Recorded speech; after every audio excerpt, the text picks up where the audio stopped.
ഇന്ന് സുരേഷ് ഗോപി എന്ന പൊളിറ്റീഷ്യൻ്റെയും റെസ്പോൺസിബിലിറ്റീസ്. കാരണം ഒരുപാട് ടൈം ഫാമിലി ആയിട്ടും സ്വയം സെൽഫ് ടൈം എന്നൊരു ടൈം പോലും സാക്രിഫൈസ് ചെയ്ത് വർക്ക് ചെയ്യുന്ന ഒരാളായിരുന്നു ജീവിതകാലം മൊത്തം. അങ്ങനെ ഒരാളായിട്ട് സ്വന്തം മക്കൾക്ക് പോലും സമയം സ്പെൻഡ് ചെയ്യാൻ കിട്ടുന്നത് വളരെ ചുരുക്കമാണ്. അതറിഞ്ഞു തന്നെയാണ് ഞാൻ നേരത്തെ പറഞ്ഞ പോലെ 2 മണിക്കൂർ ട്രിവാൻഡ്രത്ത് സ്പെൻഡ് ചെയ്യാൻ കിട്ടിക്കഴിഞ്ഞാൽ എറണാകുളത്തുനിന്നോ കോട്ടയത്തുനിന്നോ ഡ്രൈവ് ചെയ്ത് വന്ന 2 മണിക്കൂറും വീട്ടിൽ സ്പെൻഡ് ചെയ്തിട്ട് തിരിച്ചു പോകുന്ന ആളായിരുന്നു അച്ഛൻ. സ്വാഭാവികമായിട്ടും ഒരാൾ അവിടെ വീട്ടിൽ സാക്രിഫൈസ് ചെയ്യേണ്ടി വന്നു. അവരുടെ പേഴ്സണൽ പാഷൻ ആണെങ്കിലും കരിയർ ആണെങ്കിലും എല്ലാം സാക്രിഫൈസ് ചെയ്ത് ടു ഹോൾഡ് ഫോർട്ട്. വീട് നിലനിർത്താനായിട്ട് എല്ലാം മാറ്റി വെച്ചിരുന്ന ഒരാൾ എൻ്റെ അമ്മയാണ്.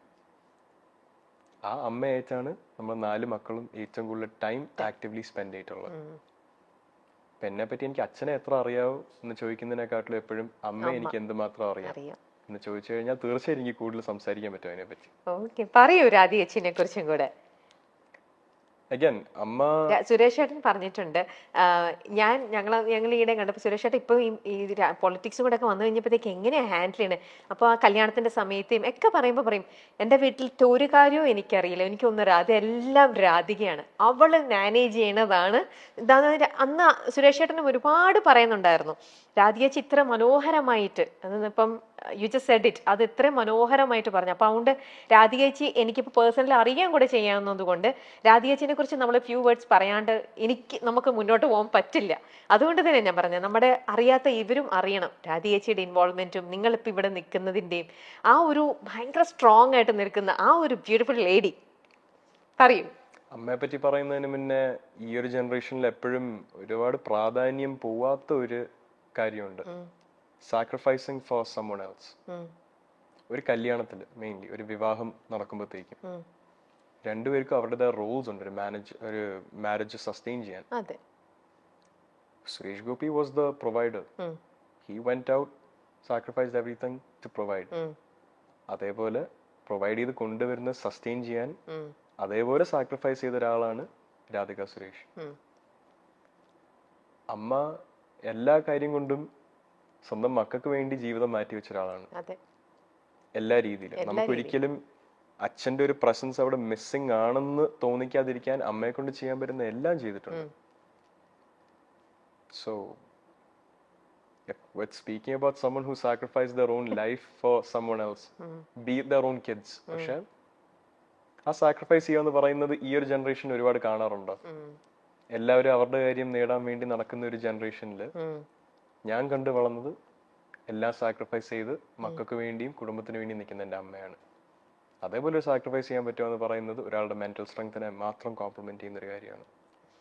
So if there's anything about my resilience or mental strength or will to push forward, നേരത്തെ ചോദിച്ച പോലെ സിനിമയിൽ എനിക്ക് ബുദ്ധിമുട്ടാണെന്ന് തോന്നുന്നുണ്ടോ, എനിക്ക് അതിനൊരു ഉത്തരം തരാനോ അതേപോലെ ഒരു പെർസ്പെക്റ്റീവിൽ ആലോചിക്കാനോ ഉള്ള ശേഷിയും വിവരവും തന്നത് എൻ്റെ അമ്മ തന്നെയാണ്. Okay, beautiful. അപ്പൊ അങ്ങനെയാണെങ്കിൽ ഈ രാധികേച്ചി ഇപ്പൊ സുരേഷ് ചേട്ടന്റെ അപ്സും ഡൗണും ഈ ആ ഒരു ഫേസ് എല്ലാം കൂടെ നിന്ന് കണ്ടതാണ് അല്ലേ? നിങ്ങൾ അന്നേരം കുറച്ചും കൂടെ കിഡ്സ് ആയിരുന്നു. അത് കഴിഞ്ഞിട്ട് നിങ്ങൾ ഇന്നിപ്പോ ആ ലെവലിലേക്ക് വന്നു കഴിഞ്ഞപ്പോൾ ഇപ്പൊ ഗോകുൽ മൂവിയിലേക്ക് എൻ്റർ ചെയ്തു, അത് കഴിഞ്ഞിട്ട് ഇപ്പൊ മാധവ് വരുന്നു, നിങ്ങളിപ്പോ ഇത്രയും വലിയ കുട്ടികളായി. അപ്പം അച്ഛന്റെ ഭാഗത്തു നിന്നുള്ള ഉപദേശം ഒബ്വിയസ്ലി നിങ്ങൾക്ക് എല്ലാവർക്കും അഡ്വൈസും കാര്യങ്ങളെല്ലാം കിട്ടിയിട്ടുണ്ടാവും. എന്നാലും അച്ഛന്റെ പ്ലസും മൈനസും കണ്ടു വളർന്ന എങ്ങനെയാണ് ഇതെന്നൊക്കെ കണ്ട ഒരു അമ്മയുണ്ടല്ലോ. അപ്പൊ അമ്മയുടെ വക എന്തൊരു അഡ്വൈസ് ആയിരുന്നു നിങ്ങൾക്ക് രണ്ടുപേർക്കും, ഗോകുലിനാണെങ്കിലും മാധവിനാണെങ്കിലും?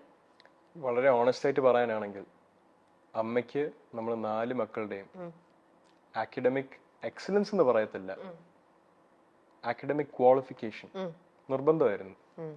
നമ്മുടെ എഡ്യൂക്കേഷന് ഒരുപാട് പ്രാധാന്യം അമ്മയും അച്ഛനും നൽകിയിട്ടുണ്ട്. പക്ഷെ ആക്റ്റീവ്ലി വീട്ടിൽ കൂടുതൽ ടൈം സ്പെൻഡ് ചെയ്യുന്ന അമ്മ ആയതുകൊണ്ട് അമ്മ അത് നമ്മുടെ ഒരു കോറിൽ എൻഗ്രേവ് ചെയ്തിട്ടുള്ള ഒരു കാര്യമാണ്.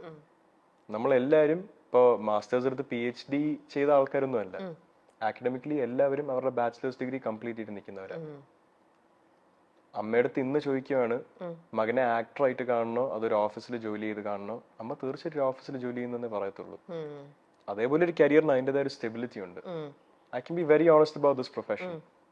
ഹൈലി കോമ്പറ്റീറ്റീവ് ആണ്.